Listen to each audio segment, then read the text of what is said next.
Alright folks, my name is Freyn and today I'm going to be going over a battle in French battle rating 3.3.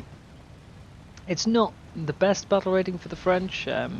By restricting yourself to 3.3 instead of 3.7 you miss out on the additional vehicle of the M10, but it gets a little less up-tiered and it certainly never has to fight the Sherman Jumbos, so I prefer to take out the 3.3 when I can. Now, for this battle, as you can see, I'm on Ash River. It's a 3.7 battle rating game, so slightly up-tiered, but only just. And I have got Russia and Germany on my side, meaning my opponents are Britain, America, and Japan. I'm going to head out at the start here towards the B point, just taking a glance over there, make sure there's nothing that rushing down to C early on that I might be able to get a shot on. I'm going to try and get to B. Not always fast enough to do this. Some games it really backfires. Like here, there's already someone at the B point. But I do like this spot and I find it to be the most effective place I've found to play from this side of the map. Now it's a Crusader Mark II on the cap. I just saw his engine deck there peeking out. Didn't have the gun depression. There he is. Unfortunately, I delayed my shot because I didn't really want to mess it up with all those little bushes going past my scope, and I took a hit as a result. But I've dropped down into a bit of a depression here, so he can't see me. Let's take a look. There he is, so we'll line up the gun, pop up, and knock him out. He's only a 2.3 tank, so he's a long way below me. I'm actually quite surprised he caused the damage he did, given where that impact hole is. It's just over the top of the engine. Even with an APHE round, I would be very surprised if that took out crew there. It's not exactly in the fighting compartment, as you can see. But that seems to be the only thing around the B point, so just going to take a quick look, see if there's anything up on that ridge, and then we'll move out and get in behind this rock. Just tuck myself in, out of the line of fire of most of the opponents, and start seeing what targets I can find. It's got good line of sight over B, a good line of sight over C, and I've got a shot on this guy who just saw fire from up the hill. It's a bit of a nasty spot up there. It's got great line of sight across most of the map. Just a little too high, clipped his mantlet. There's some overlapping armor around the edge, which is, well, enough to stop the shot, at least with this gun. So now it's just a case of sit and wait and see if he peeks again. He probably shouldn't. But when do any of us ever really do what we should in this game? Everybody's got their patience limit. That was clearly his, so get his engine, he took a shot at someone else, and we'll finish him off. Quick look around, see if that plane's coming for me. Nothing at the moment, and now let's return to looking for ground targets. Something down on C.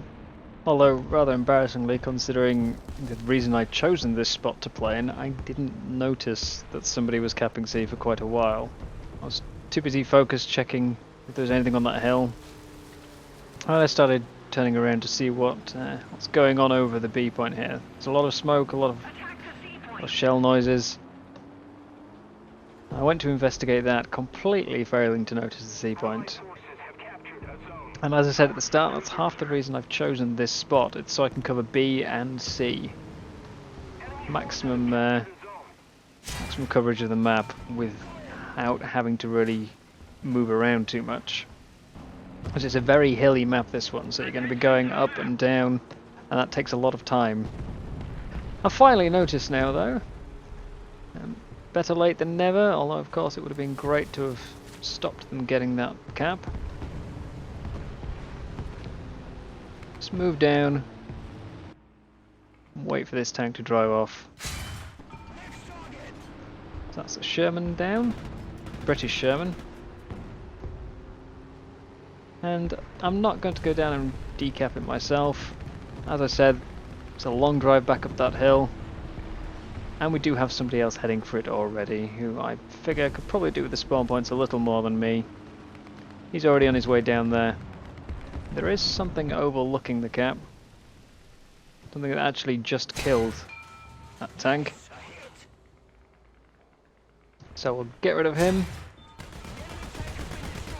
And now I can hear something else. There was clearly more than one that capped that point. I have a lot of indecision when it comes to playing this game, really. Constantly second guessing myself, you know, do I go for this? Do I stay here? Because obviously any time you move out, you always end up getting shot. Feels like he made the wrong call, but it often is just pure coincidence. However, in the end I've settled on going for this Sherman here.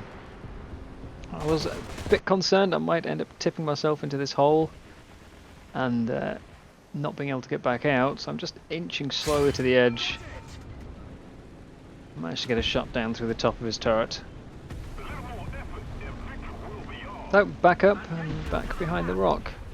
Constantly checking these ridges for more enemies. But there's somebody back up that hill. And there's also somebody back over here. They're pretty much everywhere. So there goes the archer.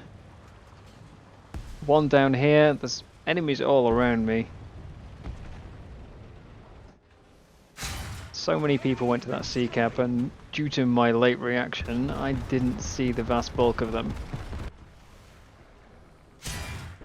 There's another one. So up to 7 kills now. Almost entirely from around that sea point. There's something firing MGs up the hill. That's a Chaffee. Obviously backed off after I failed to one-shot him.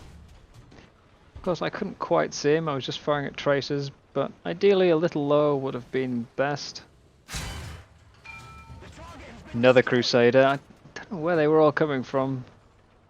Just seemed to be the entirety of their team. Obviously a Sherman is not the easiest target for them to deal with, so there were certainly some advantages on my side this game. And here we come to one of those hindsight moments again. I was debating whether I should go down to the sea point. You know, we need that second cap. We do have a ticket advantage, but we need it if we're going to win. Maybe I should head down. But then I spot this Locust going for B. And it feels like it was the right decision. It turns out in the end that was the right decision because of the Locust. But what if he'd not shown up? You know, I had no idea he was there. And in hindsight, it was good, but it might not have been. And you can never know this for sure. There's no perfect time to move or stay. Sometimes you've just got to take the chance. A little confused there, if you're wondering. Germany is on my team, but that Gepard looked like he was completely alive. Not blacked out, not on fire. And yet, no nameplate, so just giving him a machine gun tap. No time to dwell on that though. There's a Mark 6 AA capping the B point. I know there's a few things near B, and this is a risky approach, as is already evident. But I don't want them to have all 3 caps, so I've got to move at some point. Just trying to shoot this A13 on the way. Failing a little. Armour not quite thick enough to set off a fuse. And then of course my old favourite, the plane, the aircraft comes in and takes me out. Quick check of the team, is it worth the respawn? Well, we're not doing particularly great. To be fair, everybody else is capping the points. I'm getting the kills, but I haven't been going for those captures. But we'll come back in the M4A1. I wanted something with armour. My alternative is to either bring the A13, which is a little more mobile, but much easier to kill, or I bring the B1. Now the B1 has definitely got armour, but it is really slow. So I've chosen to use a backup vehicle for the M4. The new spawn system doesn't really help nations with a small lineup like this, so backup vehicles are key. Not quite sure what was going on there with that smoke. It's in a perfect sphere. Well, we're going to head back to B, go the shortest route, and preferably most protected. Going over that bridge is, well, it's not particularly well covered. So we're going to head up through this little channel in between the rocks. And I'm not the most quick on the reactions lately.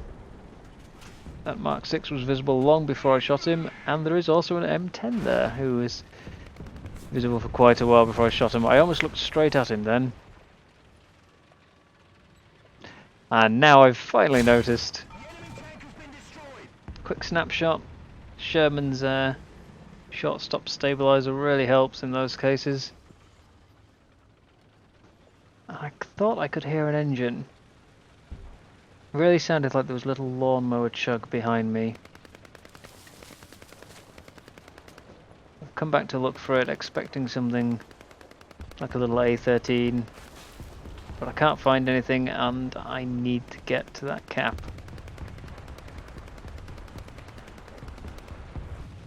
So, on we go, forwards.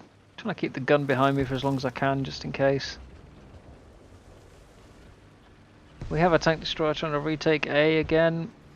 We're down to just 3 of us on the ground, so I really need to get this cap under control.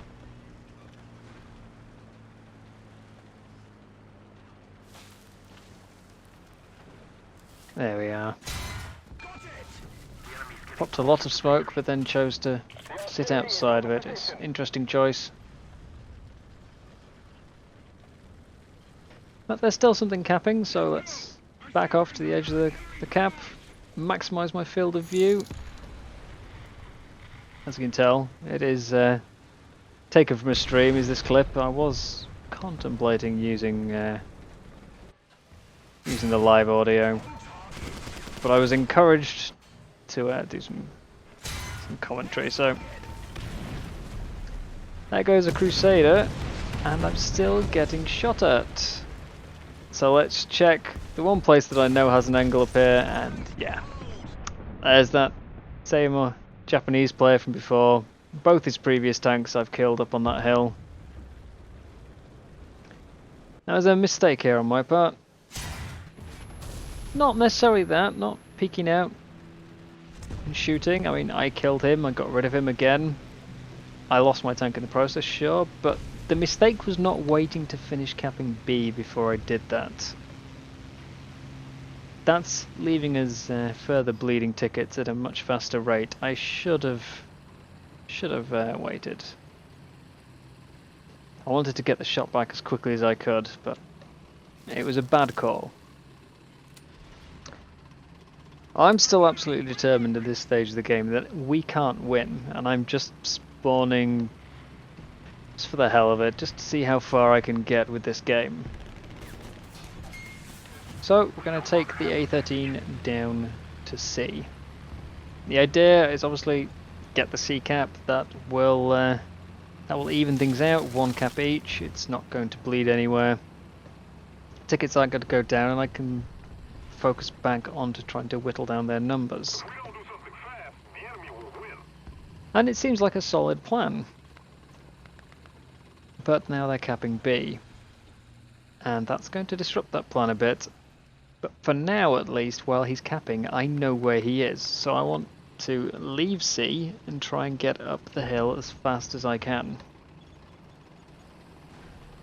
Especially as he started capping before I did, so I'm never going to have the cap advantage while I'm doing that. It's another one of those hindsight moments. Do I think that was the right decision? Would we have actually come out better by having that slightly reduced ticket bleed and just getting here a bit later? And I don't think there's any real answer for that. But this is what I chose to do. I'm climbing the hill. I can see it's clearly an anti-aircraft gun on the cap. Check that mountain again in case that player's gone back up. He's still in the game. And let's go in and try and get B. It's another Mark 6.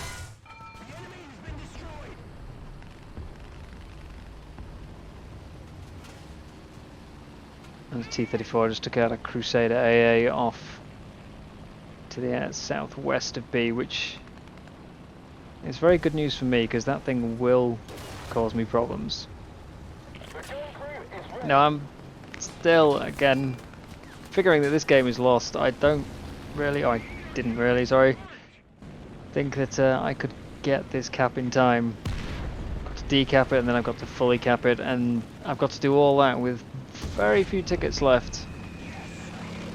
And some artillery and bombs falling all around me, so not sure I can make it. Thankfully though, this Marder has managed to make it to the A cap, and just in time. If he hadn't done that, it would have been a sure loss. But that stops all the bleed. And we can try and maybe survive and get this under control, although they are now capping C as well. For anybody who was thoroughly paying attention, the tank that the Marder killed was actually that Sherman that I shot on the ridge earlier. That Sherman who was surrounded by about 4 of our team at the A cap, managed to not only kill them but survive all this time without anybody killing him. Now we got A first, so we still have the ticket bleed advantage. I've taken out the Valentine from C, and I've decided not to go down and decap it. We've only got 400 tickets, we have 2 caps. If we hold A and B, we win. As long as we don't all die, of course. Now really, the best way for me to do this would be to go and park myself on the B point. You know, block it, make sure they can't take it back. But I chose to sit over here instead of crossing the dangerous bridge, and just heard a shot. I think he was firing at the dead KV. Managed to take him out before I got onto the cap. And again, that's another one of those hindsight moments. I could have potentially gone down to C and started recapping that. I would have probably been about half capped by the time that Cromwell got to B. We would have still had some ticket bleed while that was going on, but then he'd have the height advantage and might potentially just kill me while I'm trying to get back up the hill. On the other hand, I could have done my second thought and gone and parked on B, but then I probably would have been looking the other way and died to the Cromwell. So what I did in the end worked out here. I managed to protect the cap, but I might not have done that another day of the week. I might have chosen to go and sit on the B point, and it might have gone very differently. There's no real right or wrong a lot of the time. There's certainly more sensible options, but you can't predict whether that will make you win, because you don't know where all the enemies are. You don't know where they're going to come from. Some things are just unpredictable. And the Marder's leaving A, which really panicked me. I was a bit concerned something was going to get on it. But thankfully nothing did. And we somehow turned this into a victory. Certainly not the outcome I expected going in, and very tense game, really pleased with it. It again shows how much that new spawn system can really make it difficult to carry a game.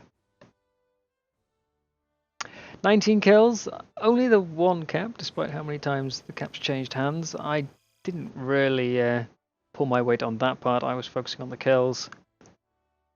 So 19 kills between my 3 spawns. The rest of the team only managed 10, but they were doing, again, the bulk of the capping.